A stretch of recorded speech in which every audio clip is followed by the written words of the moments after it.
आधार card को लेकर लोग बड़े परेशान हैं, कुछ सरनेम वगैरह चेंज कराने को लेकर, तो उसके बारे में सरकार की कुछ नई गाइडलाइंस आई हैं जी। तो अपना इंट्रोडक्शन देते हुए थोड़ा उनकी तरफ रोशनी डालें जी। नमस्कार सर। सर्वप्रथम तो आपका मानव आवाज का एक जो चैनल है इसका मैं स्वागत करता हूं UIDAI के ऑफिस आधार सेवा केंद्र में।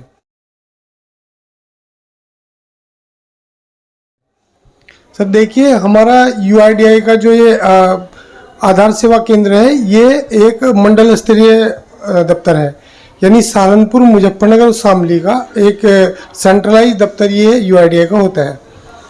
तो सर इसके माध्यम से मैं आप सभी को बताना चाहूँगा, आधार इसमें हम 3 तरह की सर्विस देते हैं सर। सबसे पहले न्यू एनरोलमेंट, कोई अपडेशन जैसे बायोमेट्रिक अपडेट, और जैसे कुछ एक्सेप्शन केस जो होते हैं, जैसे date of birth cross limit हो गई, या कोई एक्सेप्शन केस है जिसमें जैसे किसी को हाथ नहीं होते, बायोमेट्रिक नहीं ले सकते, उनका आधार बनाना होता है, तो वो इस तरह की सुविधाएं यहाँ पे मिल जाती हैं। विकास जी, यहाँ आप सेंटर में बैठे हैं तो किस किस तरह की समस्याएं लोगों की आ रही हैं? देखिए सर, आधार एक हमारे जीवन में मूलभूत रूप ले चुका है ये। हाँ जी, एक्चुअली क्या है सर, हमारी जितनी भी हमें सरकारी सुविधाएं मिलती हैं उसमें आधार का एक बहुत बड़ा अहम रोल है।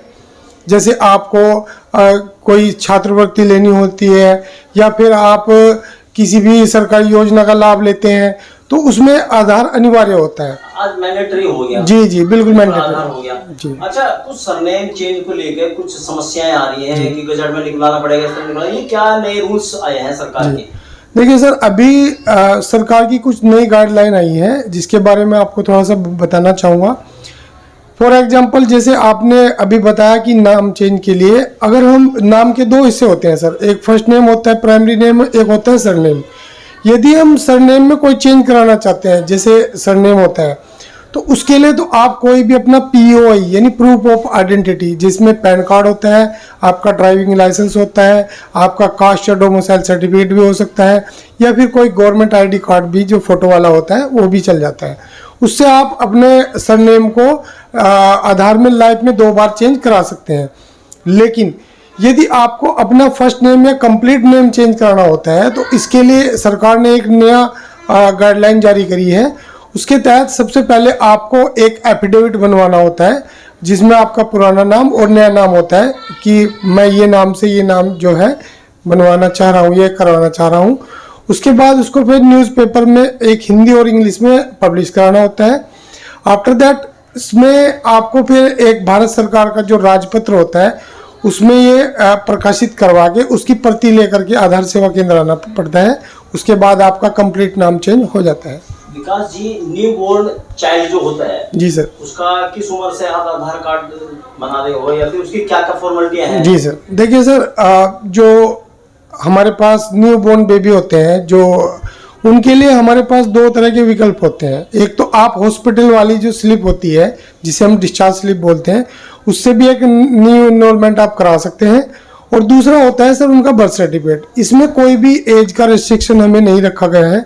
मतलब ये है कि यदि हाँ जी, अगर 2 या 4 दिन का भी बेबी है और उसके पास ये डॉक्यूमेंट में से कोई एक है तो उनका न्यू आधार विदाउट एनी कॉस्ट यानी फ्री ऑफ कॉस्ट वो बन जाता है सर। अच्छा, किसी को फोटो चेंज कराना है, बचपन का फोटो है, वो यंग एज को पहुंच गया, तो उस फोटो को चेंज कराने का क्या प्रोसीजर है? जी सर, इसके लिए यदि आपने 5 साल से पहले किसी बच्चे का आधार बनवाया है और 5 साल के बाद वो उसमें फोटो चेंज यानी जिसे हम बोलते हैं मैंडेटरी बायोमेट्रिक वो कराना चाहता है, तो वो सर सरकार की तरफ से फ्री ऑफ कॉस्ट होती है। उनको अपना आधार और रेजिडेंट ये जिनका है वो उनको आना होता है, उससे वो उसे अपडेट करा सकता है। उसकी कोई भी कॉस्ट नहीं होती है सर, वो फ्री ऑफ कॉस्ट है। विकास जी, कुछ लोगों के साथ में मिस हैपनिंग हो जाती है, वाले बायोमेट्रिक नहीं हो पाती, हाथ चढ़ाए, तो अभी आपने इसका जिक्र किया है। जी जी जी, तो उसका एक प्रोसीजर थोड़ा सा आसान से बताएं क्या?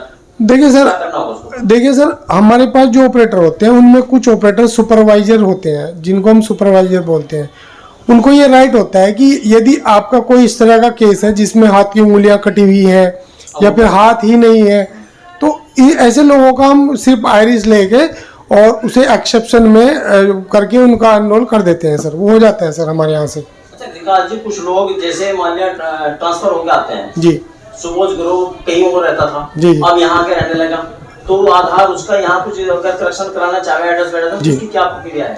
सर देखिए, एड्रेस चेंज करने के लिए हमें किसी भी वैलिड एड्रेस प्रूफ की जरूरत होती है।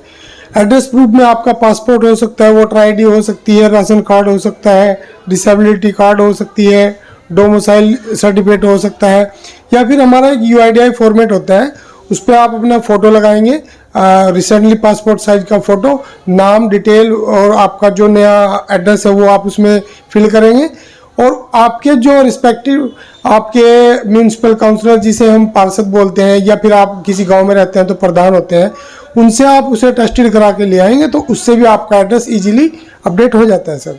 विकास जी, एक आधार कार्ड जितने हमारे बने हुए हैं, लगभग ये मान के चले आप कम से कम 50-40% में कुछ करेक्शन है, स्पेलिंग सही नहीं है, नाम सही नहीं है, किसी का कुछ लिख दिया, तो इस तरह की समस्याएं जो आती हैं वो फेस करनी पड़ती है पब्लिक को। जी जी। तो उसके लिए आप क्या अपने स्टाफ को थोड़ा सा करेंगे चीज के लिए? सर बिल्कुल, देखिए हमारा एक तो डेडिकेटेड जो स्टाफ है, हमने इनको बहुत अच्छे से ये समझाया हुआ है और बहुत अच्छे से इनको ट्रेन किया हुआ है। और सबसे अच्छी बात यह है कि सर हमारा आधार सेवा केंद्र 7 दिन ओपन होता है, इसमें कोई भी छुट्टी नहीं होती है, 7 दिन ये खुला रहता है। किस टाइम से किस टाइम? ये इसका टाइमिंग है सर 9 बजे से 5:30 बजे के बीच में। 9 से 5:30 बजे के बीच में कोई भी रेजिडेंट आके अपना ये कोई भी आधार संबंधी सुविधा का लाभ ले सकता है सर। ठीक है, आपने मानव से बात की, उसके लिए बहुत बहुत धन्यवाद सर। आपका भी बहुत बहुत धन्यवाद।